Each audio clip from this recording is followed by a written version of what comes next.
Hello friends, आज हम लोग पढ़ेंगे यूनिट 3 का next heading that is rancidification. तो चलिए वीडियो को स्टार्ट करते हैं। सबसे पहले हम लोग देखते हैं रेंसिडिफिकेशन होता क्या है।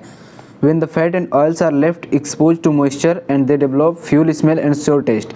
रेंसिडिफिकेशन होता क्या है, जब हम कोई फूडेबल वस्तु जो खाने की योग्य हो उसके अंदर अगर वाटर एक्सपोज होता है या मॉइस्ट गेन कर लेता है तो वो फ्यूल स्मेल कर जाता है और सोर टेस्ट का हो जाता है। जैसे कि हम लोग शाम को खाना रखते हैं और सुबह देखते हैं कि उसमें एक स्मेल आने लगता है, तो उसको हम क्या कहते हैं कि इसमें रेंसिडिफिकेशन हो गया है, यानी कि वो अब वेस्ट हो गया है। They are sweet to become a rancid.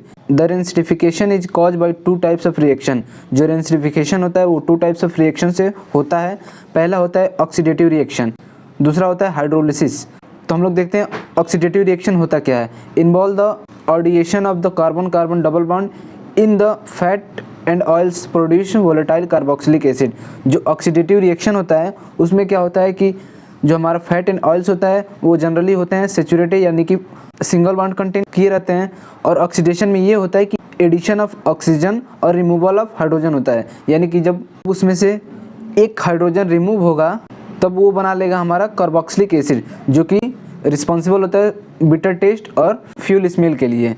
Next जो रिएक्शन होता है हाइड्रोलिसिस। हाइड्रोलिसिस क्या होता है? Involve the hydrolysis of one or more ester linkage in the fat and oils produce original acid, यानी कि जो ईस्टर लिंकेज जो होता है वो ब्रेक कर जाता है और एसिड फॉर्म कर लेता है। नेक्स्ट देखते हैं हम लोग ड्राइंग। ड्राइंग क्या होता है? When the highly unsaturated oils expose air they undergo isomerization and polymerization to form of thin waterproof film such as oil called drying oil and reaction is refers to the drawing.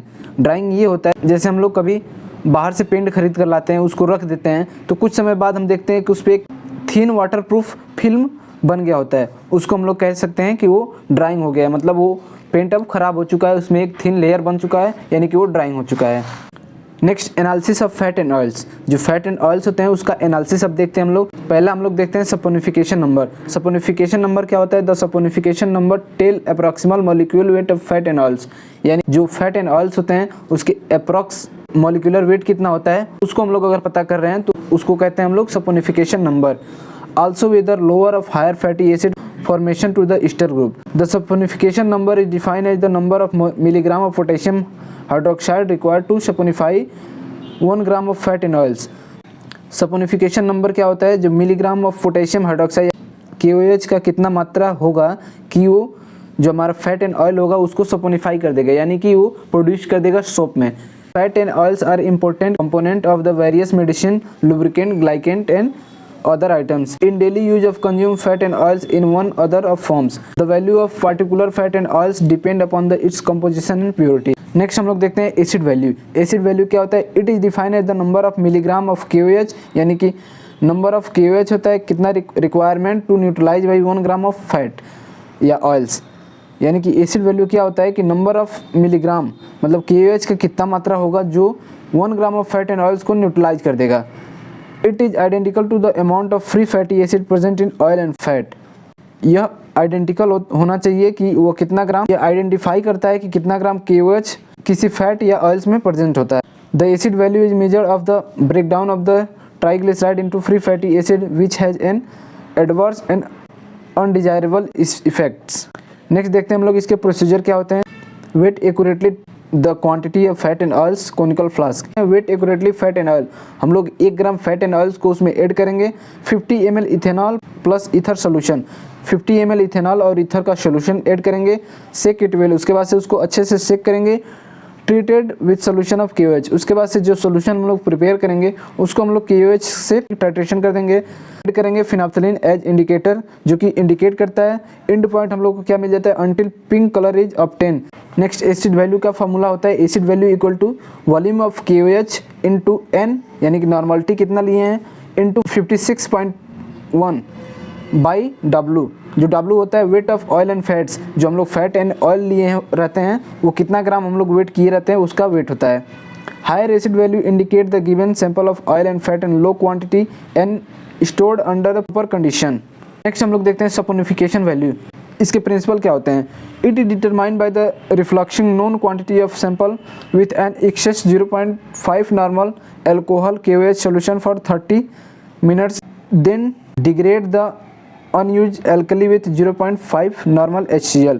इसका procedure क्या होता है, 2 gram of sample, जो हम लोग 2 gram of sample लेते हैं fat and oils का, 25 ml of 0.5 normal ethanoic KOH add करते हैं, small amount of pumice powder, boil under reflux and water bath for 30 minute. इसको हम लोग बॉयल कर देंगे वाटर बाथ पे 30 मिनट के लिए। Add 1 ml of phenolphthalein solution and filtrate with 0.5 normal HCl। Saponification value equal to होता है 56.1 into B minus S into 9 by W। ये B और S क्या होते हैं, B इक्वल टू होता है volume of stand KOH required for blank in ml। जो ब्लैंक एक हम लोग जो टाइट्रेशन करेंगे ब्लैंक टाइट्रेशन, उसमें कितना वॉल्यूम ऑफ KOH रहेगा वो B का अमाउंट दर्शाता है। S equal to volume of stand KOH required for sample in ml। जो KOH रिक्वायर्ड होता है सैंपल कितना वॉल्यूम में KOH प्रेजेंस है वो रिप्रेजेंट करता है। N रिप्रेजेंट करता है normally of stand KOH solution, जो KOH सोल्यूशन हम प्रिपेयर करेंगे कितना उसकी नॉर्मलिटी होती है। W रिप्रेजेंट करता है वेट ऑफ सैंपल, यानी कि हम जो फैट या ऑयल्स लिए हैं कितना ग्राम लिए हैं। सिग्निफिकेंस ऑफ सपोनिफिकेशन, जो सपोनिफिकेशन होता है उसका सिग्निफिकेंस क्या होता है। Saponification value given an idea about the molecular weight of fat and oils, the smaller saponification value higher molecular weight. It also indicate the length of carbon chain fatty acid present in the triglyceride. यह ये भी बताता है कि जो carbon का chain होता है उसकी लेंथ कितनी होती है और कितने फैटी एसिड इसमें प्रेजेंट होते हैं। नेक्स्ट हम लोग देखते हैं ईस्टर वैल्यू। ईस्टर वैल्यू क्या होता है, difference between saponification value and acid value is called ester value. Ester value equal to होता है saponification value minus acid value. जो सपोनिफिकेशन वैल्यू हम लोग पता करते हैं उसमें से अगर एसिड वैल्यू को निकाल दिया जाए तो वो हमारा होता है ईस्टर वैल्यू। प्रिंसिपल इसके क्या होते हैं, the ester value calculated as the percentage of ester. जो ईस्टर वैल्यू होता है वो कैलकुलेट करता है किसी कंपाउंड में, यानी कि जो फैट एंड ऑयल्स होता है उसमें कितना परसेंट ईस्टर प्रेजेंट है। नेक्स्ट इसके सिग्निफिकेंस क्या होते हैं, ester value define as the number of milligram of KOH required to react the ester in 1 gram of fat and oils. Next हम लोग देखते हैं आयोडीन वैल्यू। आयोडीन वैल्यू क्या होता है, it is define as the number of gram iodine taken up by 100 gram of fat and oils. It is number of gram iodine which combine with 100 gram of fat and oils. या ये भी denote करता है कि 100 ग्राम fat and oils में कितने gram iodine present है। Principle क्या है, it is determined by treating given sample of fat and oils with iodine monochloro or iodine in ethanol in presence of mercury chloride. Unreacted iodine is then calculated. It given the ideas of degree of unsaturated presence in sample।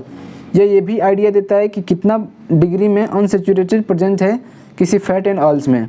Procedure determined by two methods. अगर हम लोग iodine value को पता करना हो तो 2 method से पता कर सकते हैं। पहला होता है हब्स मेथड। हब्स मेथड क्या होता है, फैट और oil sample is dissolve in CCl4 यानी carbon tetrachloride and it treated with excess stand solution ethanoic iodine in presence of mercury chloride। Unstable iodine is calculated by stand solution thiosulfate solution। का formula क्या होता है, iodine value equal to होता है A minus B into 1.27 by W, where A क्या होता है reading for blank titration, B क्या होता है रीडिंग फॉर एक्यूट टाइट्रेशन और W क्या होता है weight of oil and fat. जो हम वेट ऑयल या फैट लेते हैं उसका वेट कितना होता है, W ये रिप्रेजेंट करता है। सिग्निफिकेंस ऑफ आयोडीन वैल्यू, जो आयोडीन वैल्यू होता है उसका सिग्निफिकेंस क्या होता है। Iodine value tells the degree of unsaturated presence in the fat and oils. Iodine value ये बताता है कि कितनी डिग्री अनसेचुरेशन फैट या ऑयल्स हैं। Higher the iodine value higher concentration given fat and oils. अगर आयोडीन वैल्यू हाई आ रहा है तो हाई कंसंट्रेटेड में फैट एंड ऑयल्स प्रेजेंट है। Iodine value also given an idea of the drawing character of the fat and oils. Iodine value ये भी idea देता है कि कितना परसेंट फैट एंड ऑयल्स है वो ड्राइंग रूप में है। And also determine the adulteration. Iodine value ये भी डिटरमाइन करता है कि किसी फैट एंड ऑयल्स में कितना परसेंट एडल्ट्रेशन है। नेक्स्ट हम लोग देखते हैं रिचर्ड माइशेल वैल्यू। इसको हम लोग RM वैल्यू भी कह सकते हैं। सिग्निफिकेंस इसके क्या होते हैं, RM value is used to testing for the purity of butter and desi ghee. It means contain higher amount of glyceride of butyric acid and other steam volatile fatty acid. RM value ये बताता है कि जो हमारा ऑयल्स या fats है वो कितने परसेंट प्योरिटी में प्रेजेंस है। Butter has low RM value then pure value. The RM value number is indicate the non-fat compound edible fat like butter and ghee, hence it help to determine the purity of butter and ghee. Next इसके procedure देखते हैं हम लोग. It is the defined as the number of milligram of 0.1 normal KOH solution required to neutralize the water soluble steam or to neutralize the distill of 5 gram of hydrolyzed fat or oils. It is indicate how much volatile fatty acid can be exerted from fat or oils through saponification. RM value equal to होता है A - B into N into 11. ये RM value का formula होता है.